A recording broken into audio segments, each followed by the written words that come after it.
de voir, ben, est-ce que je vais recommencer parce que là, je m'en pensais vraiment. T'as trop d'idées! Calmons-nous, zénitude, va centre ton énergie.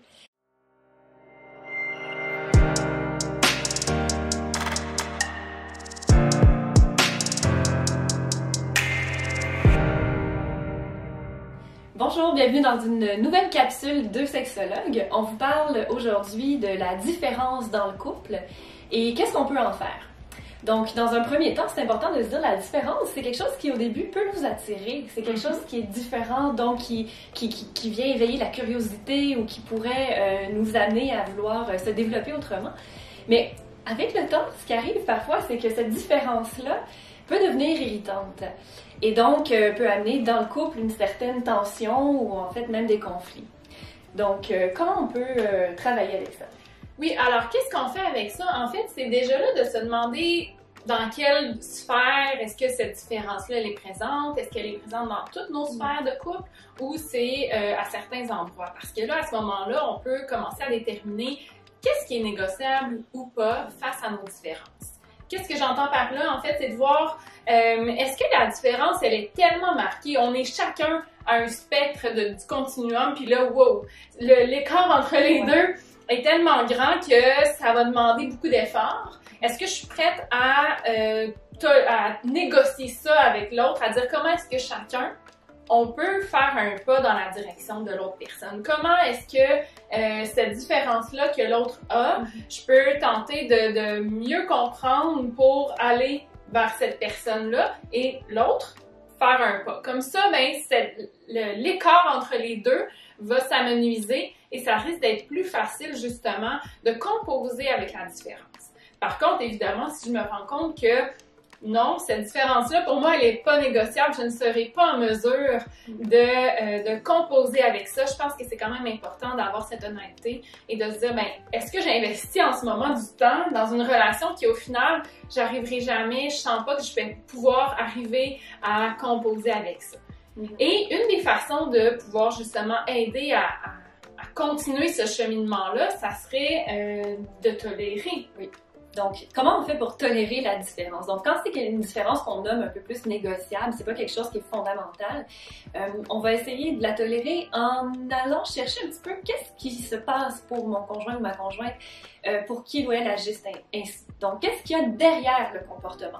Parlons par exemple d'anxiété, d'une personne qui serait ultra rationnelle dans le moment présent. Mais ça pourrait être une différence qui est négociable, mais au début inexplicable dans la tête de chacun. Donc, essayons de comprendre qu'est-ce qui, dans le parcours de vie de l'autre, l'a amené à développer cet élément-là. Qu'est-ce qui fait que cet individu-là réagit comme ça?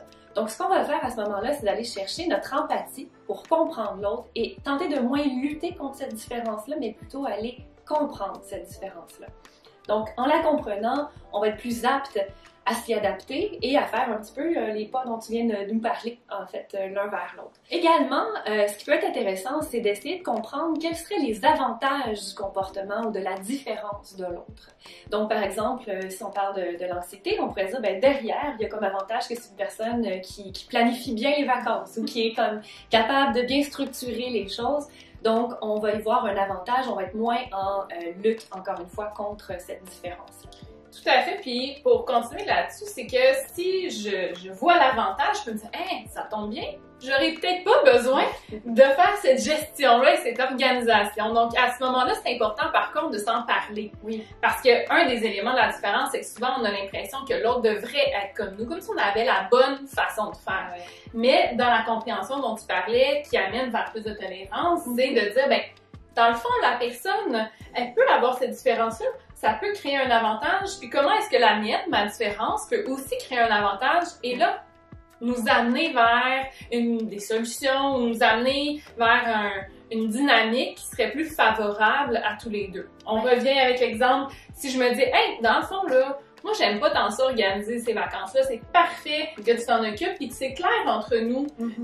Donc, on a partagé nos attentes, c'est clair, mais je me dis, moi, par exemple, je vais pouvoir contribuer à une ambiance festive ou peu importe, là, mais tout dépendant de c'est quoi la qualité aussi qui se retrouve dans ma différence. Donc, comment est-ce que finalement, ben, oups, on se retrouve devant un imprévu, ben, ça va peut-être être moi qui va avoir plus de facilité à gérer puis à nous adapter. Donc là, la personne qui a plus d'anxiété peut se fier sur l'autre personne pour amener une meilleure adaptation dans un moment comme celui-là. Donc, dans ce cas-là, on utilise nos différences pour former une équipe plus forte.